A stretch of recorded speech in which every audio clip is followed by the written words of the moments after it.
Good day, good people. My name is Brad King, and you are watching and listening to the Downtown Writers Jam video podcast, which is part of the Solid Listen Podcast Network. We are coming to you from deep inside the Jam Bunker today. And if you're an astute watcher, it's in the evening. I have the window open. I don't have that open during the day. Got a really good show for you today. On the program is Samantha Specks, who has her debut novel out called Dovetail in Tall Grass.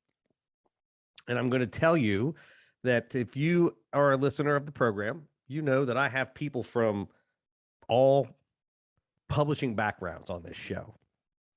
We don't privilege writing here. I talk about this all the time, not always on air, but it's sometimes on air. Writing is a craft, man. It's a craft. Whether you're in the business of writing, whether you're somebody that's writing bestsellers for HarperCollins, like my friend Janelle, whether you are somebody building your own empire, like Whitney Hill, who's been on the program, it doesn't matter, anywhere in between. It is really hard to write. And if you can do it, I know I've talked about this off air so much. I have more respect for the people that write those romance novels that come out like every month and who like are literally just cranking that stuff out. Because it's a formula. Obviously, it's a formula. Everything's formula. But to do it well and to develop a following and to get people hooked on your stuff, I don't give a shit who's publishing it, because that's really hard to do. I know, because I'm a professional writer and I can't do it. So I'm always looking for people who come from a variety of publishing backgrounds. And I got one today. Samantha Specks. You're going to hear her story is hilarious. It's one of those, if you're a writer, I mean, she's a writer too, but like, if you've been doing this for a while, like you're going to hear this story and just be like, God damn, like, oh, that's the one. She's a clinical social worker. That's what she does. She and her husband live in Houston with their baby and their dog. She's from Minnesota. They moved down there, and when they're not in Texas, they're either in Minnesota or they're out in Colorado. Outdoorsy folks, you'll see. And Dovetails in the grass, Dovetails in Tall Grass. I don't know why I can't get that out. Is her debut novel. And it's interesting. The other reason I wanted to have her on the show, outside of the fact that she's just one of those people that, like, I mean, you're going to hear, like, she never planned on being a writer. And then one day she was like, I think I need to write this book. And then did the stuff that you do, gets an editor, like does all the stuff. I rarely talk to people on the show who are like, yeah, I had no designs on being a writer until all of a sudden they're in life and they're like, I think I need to do this. That interested me. The other thing is there's this massive conversation going on in the literary world about who and what you can write about. And you know me, I always say I don't get political on the show, but like, if you listen to the show, like, you know where I stand on stuff. And I believe that writers should be able to embody the stories of other people who are different than them. And this is a story that's told from 2 points of view.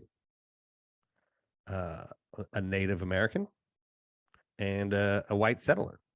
And it's based on some real stuff that happened up in Minnesota. And I believe that you can embody, I think as a writer, you need to be able to embody other people's stories. But the way that you do that is by going out and doing the research, by going out and doing the work. We always talk about the work, always the work. You got to do the work. And the work is what you're going to hear Samantha talk about, right? Which is sitting down with people from the backgrounds that you're writing about, having readers that help you make sure that you are portraying things right, or that there's a cultural understanding and that you're not sort of an outsider, an interloper, like writing about a thing without really understanding stuff. Spending time with people and making sure that what you're doing is right.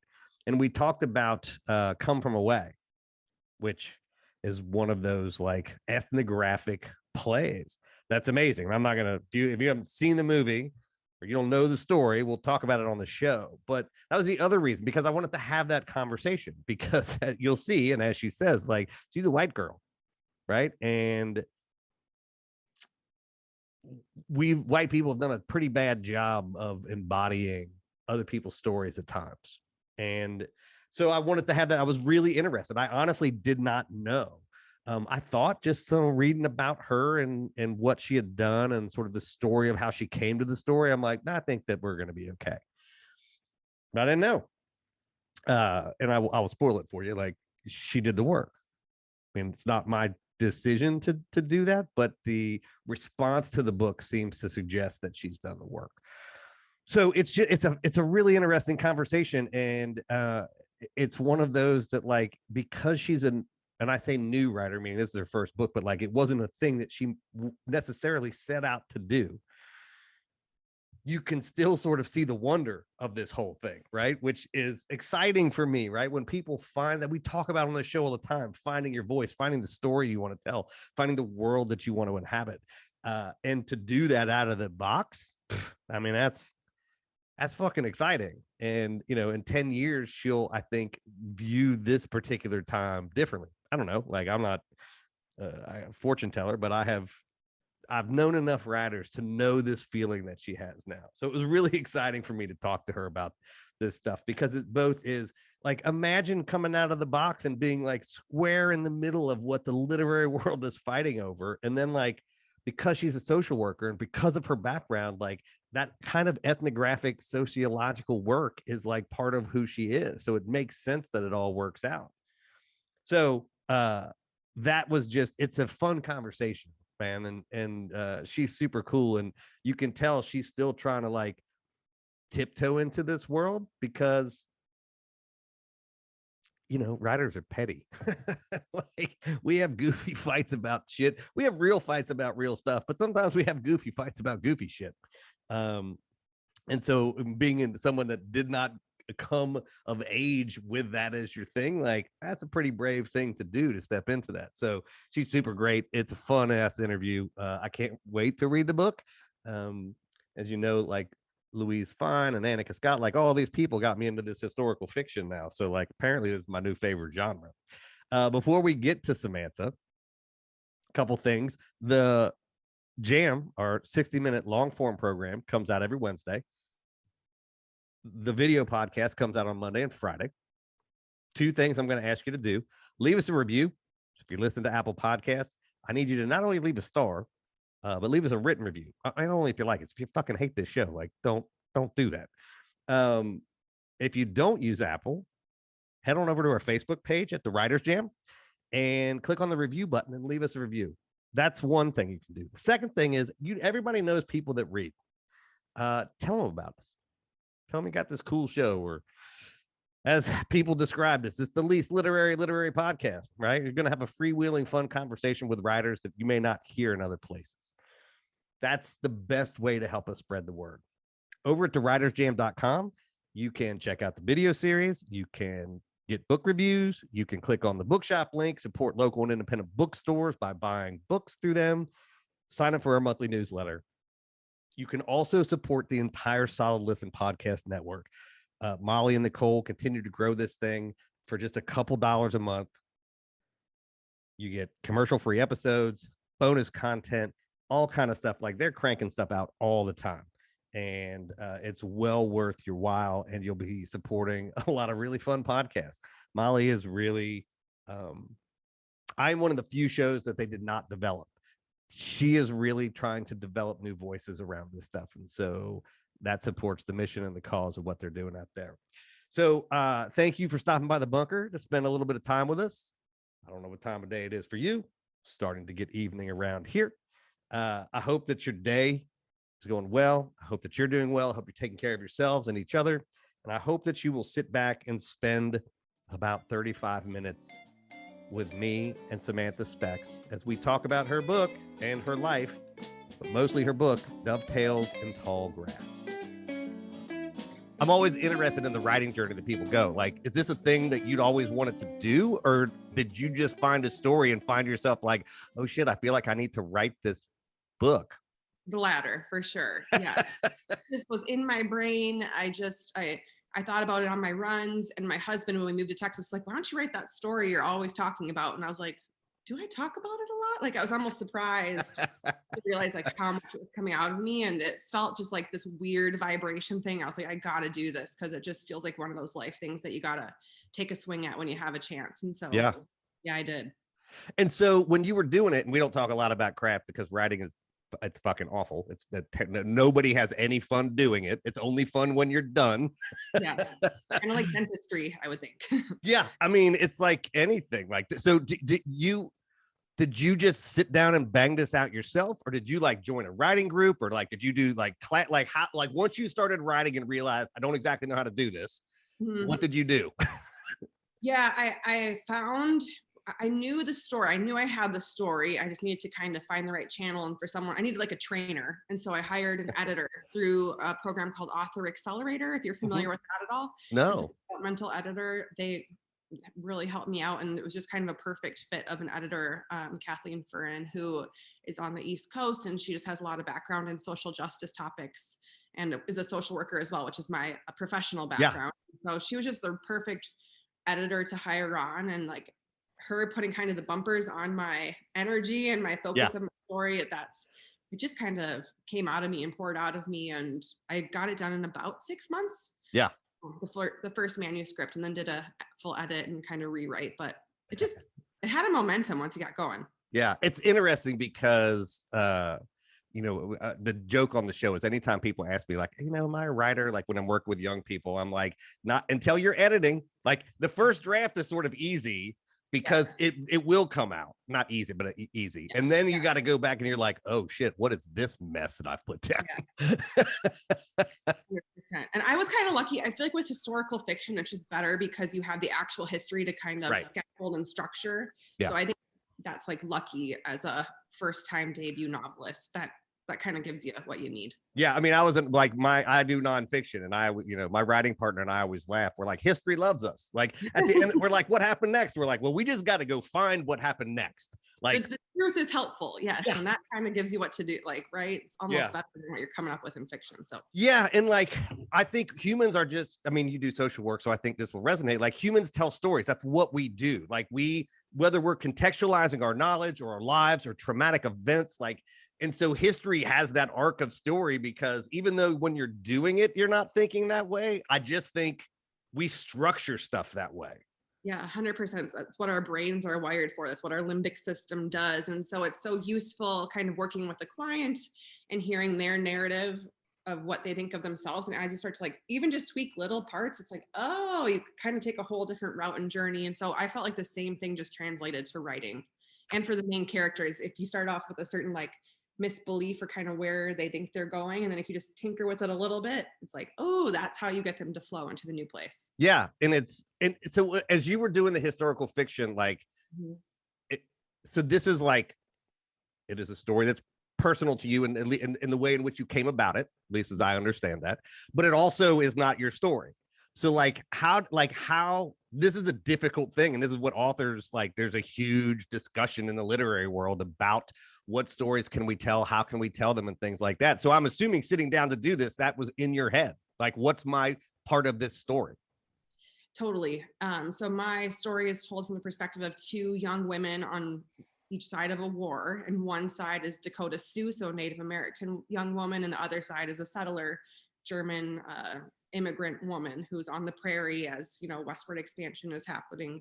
And so I chose to write from that dual narrative, from a perspective culturally more different than my own, which would have been the Native perspective.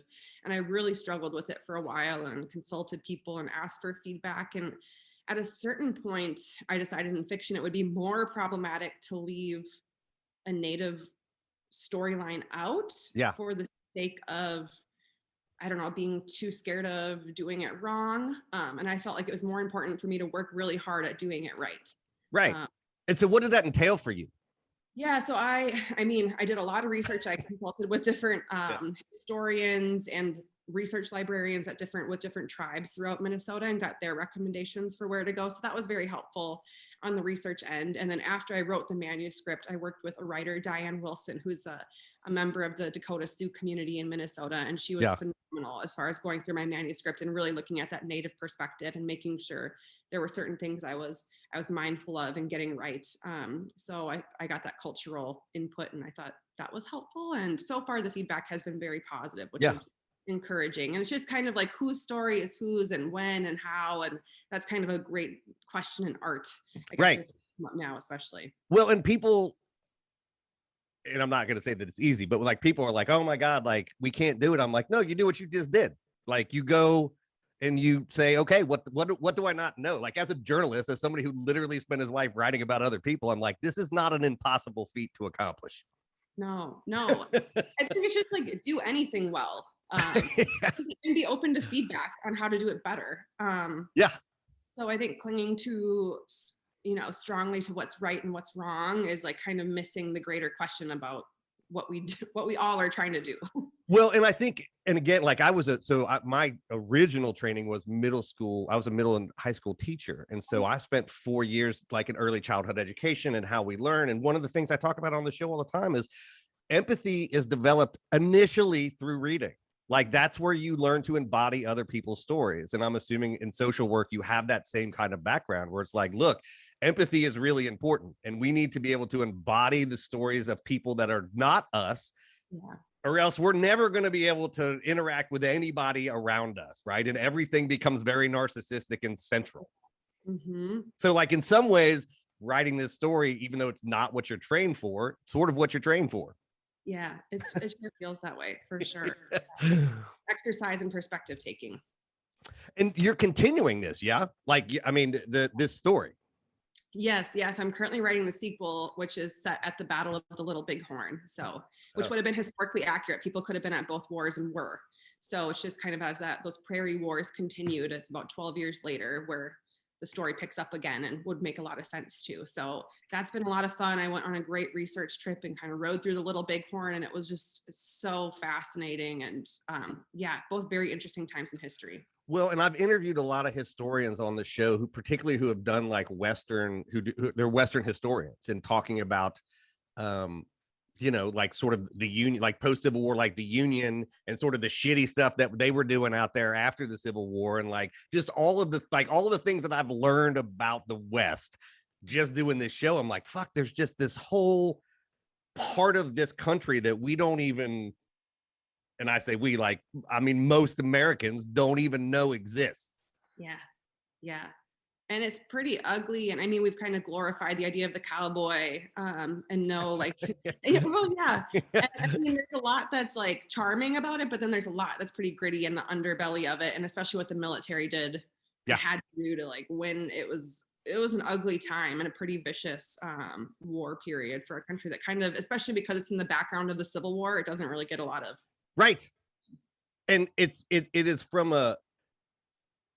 it is interesting to me that the way we look at Indigenous people as almost not American, right? Like as this other group of people that happen to be in our country, right? In a way that the Civil War and the sort of race relation, like there's just it's this weird, the way in which these two cultures are treated in this country is really not great, but it's so fascinating that we don't even have a discussion about. Yes. There's a certain sovereignty to Native people and kind of like what their own story is versus how much it's integrated into the American story. And they're like so intertwined and kind of braided together. And then one of the pieces I was just thinking of from the research for my first book, so this US Dakota War, it resulted in Abraham Lincoln signing off on the largest mass execution in United States history, which was the hanging of those Dakota Sioux men. And one of the reasons he did that was because they were saying he still needed the approval of the people in Minnesota and kind of troops and where to send people and where, so that ultimately it's kind of tied into why he signed the Emancipation Proclamation, was because he needed more troops to go to the Western Front. And so because of that, he was going to need Black men to enlist in the army. And so that was kind of one of his reasons. So even that piece, it's like, oh, we all love Abraham Lincoln. But then when you look at some of the logic of it, you're like, ugh, even that feels like gross and so political. like not quite as like a shining star of like the United States making the right choice. Right. And, this is one of the things for me, like, again, as a writer and as somebody that has done nonfiction, the glory of the country to me is the good and the bad, right? It's the being able to look at it and go, okay, man, like, look, nobody in this world has done everything right. Yes. But what we learn as people is it's not necessarily the action, it's what you do in response once somebody's like, this is not right. Right. And I feel like we're failing that test a lot. And so writing a book like this feels, it must have felt a little scary because you're wading into a bunch of shit. Yeah. I was like, do I dare go here? What's my place in it? How do I make sense of it? Am I just like a white girl that learned something? Like, but also how might people respond to that? Like, I can see people not loving the story of it. Yeah, on both sides too, because my family is from southern Minnesota where this war happened, and on the settler side, it was the largest civilian mass casualty event until the events of September 11th. And so there's actually still like a lot of pain on kind of like the white settler side of how many people and ancestors, and I have family stories of people that were killed. Right. And so the towns there and kind of what their perception is and the wrongs done to them that are valid. Am I betraying them? Even though like the native people kind of, when you zoom in and when you zoom out, you're going to see very different things and both are valid in their own way. Yeah. Because nobody thinks they're the bad guy, right? Like nobody ever wakes up and is like, I'm Darth Vader. Like nobody. I think I'm going to be the bad guy because I wrote from each side and tried to highlight some of these things. And I'm like, I think both sides could hate me, actually. Like either both people, or either you could see like the balance and the greater vision, or you could say like this girl kind of missed the mark and tried to be too hard in the middle. And no one likes that. And that's, as someone that's not a trained writer who didn't think they were going to write a book, that's what I mean. Like to then wade into like, this is not like, it's a rom-com. Like that's not what this is, right? Like that's a pretty bold fucking step into the writing world. No, I know. And then you're doing it again. Yeah. It's hard. It's so hard. Cause then it also is like, well, maybe I don't want to write like a little bit of entertainment that is going to be like forgotten. Like maybe it's okay to like really strive for this having like some meaning to people, or it felt like my call, or like a calling in a certain way. I was like, I'm going to try to do this well and see what happens. And if this is just something that I need to learn from and keep doing better, I will. And that's going to be part of it. But it is scary. It's hard to like step up to the plate and like want to do something well. And so there was a couple reasons that I was interested to talk to you. One, my uncle was with Dennis Banks at the second Wounded Knee in the 70s. So he was there. So like I sort of grew up, he was a Vietnam vet and all that kind of stuff. And then my family's also from the poorest place in this country. We founded it in like it's the bloodiest feud in Appalachia, right? And like most of my family was killed. And so I've been writing this book about the family and sort of all of this stuff. And I have this like, oh God, everybody's going to hate me, right? Like people that are not from Appalachia are going to hate me. Like the Bakers and Whites are going to hate me, because if you're going to tell a story, you can't tell the story that your family told you. Yeah. Right. I always tell people like the stuff my family tells me is based on a true story. It's their version of a thing. It's not necessarily the thing. Yeah. And that's hard particularly if it's personal to your town, your family, wherever you're from. Like that shit's real. Yeah, for sure. And I even think writing memoir, even if I tried to write my own true story about myself and my life growing up, that could be the most disputed thing by my family members, and people are going to see that very differently. So it's each story is a story. And that's the truest thing anybody's ever said on this show. Because I always tell folks, like we always, like when John and I wrote our book, even though it was about technology and stuff, we called it a story, because the series of events can be looked at, and like you said, you tweak a little thing here or there, that story is now, you adjust the lens, that story is something different. The events have not changed, but the story of those events has changed. And it's absurd to think we're going to tell the story. Yeah. Yeah. Right? I think a lot of times the consumer, like even when I'm passively consuming something, I assume it's truth and I don't look at whose lens is creating this and who's telling me what and why. And the smarter you get, the more you can discern that. Yeah. And I think audience members are looking for that more. Yeah. And especially if we have more complex conversations about history, I think stories like this are going to fit. And a reader who maybe would have read something very differently 10 years ago now would pick this up and say, oh yeah, like, and this kind of helps me make sense of it. Something that feels pretty confusing and I don't know what the right answer is. I don't think you're going to have the right answer after reading my book, but I think it plays on those notes and people will hear it and feel that. Yeah. And I mean, that's, to me, those are always the most, I mean, we talk about prestige, not you and I, but like we talk about prestige TV and the sort of golden age of where we are because we're telling really complicated stories. Like the sort of days of like, here's the good guy and here's the bad guy. And like, they're going to meet, like, that's fun, but that's not a I think a compelling thing in the world that we live in today, because we recognize there's enough difference to know you tweak that lens. This series of events is a different story. Yeah, exactly. Well, so Dovetails in the Grass is the one that's out now. Dovetails in Tall Grass is out now. Yep. And it's available everywhere. Yep. Anywhere books are sold online and a lot of local bookstores, but yeah, you can, if you're looking for it, you'll find it. That's awesome. And I'm really happy that you are continuing to do that, although also it's a terrible profession. So, like, good luck. Both of us. Yeah. Well, it was great talking to you. I can't wait to pick this up because I have sort of become a fan of this Western stuff. Like, just through this show is a thing I never thought that I would pick up and read, but this is now becoming one of the things that I'm like, oh yeah, this shit's really for you. But yes. What's that? I said it couldn't have been too far for you of a stretch. Yeah.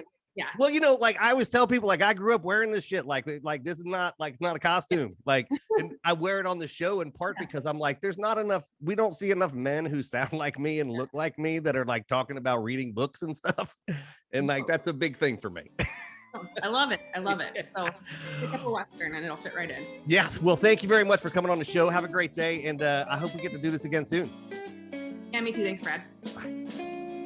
Well, there you have it. That was Samantha Specks. Her book Dovetails in Tall Grass is out right now. She's delightful. It is fun talking to writers at the beginning of their publishing career, because obviously that shit starts before. But one of my favorite things. Don't get to do it a whole lot on the show. So I appreciated everything about that conversation. I hope you did too. Don't forget, I ask you to do two things at the top of this show to help us out. First, leave us a review. Apple Podcasts. You can leave us a star and a written review. If you don't do Apple, head on over to the Writers Jam Facebook page. Leave us a review there. And tell your friends about us. Spread the good word.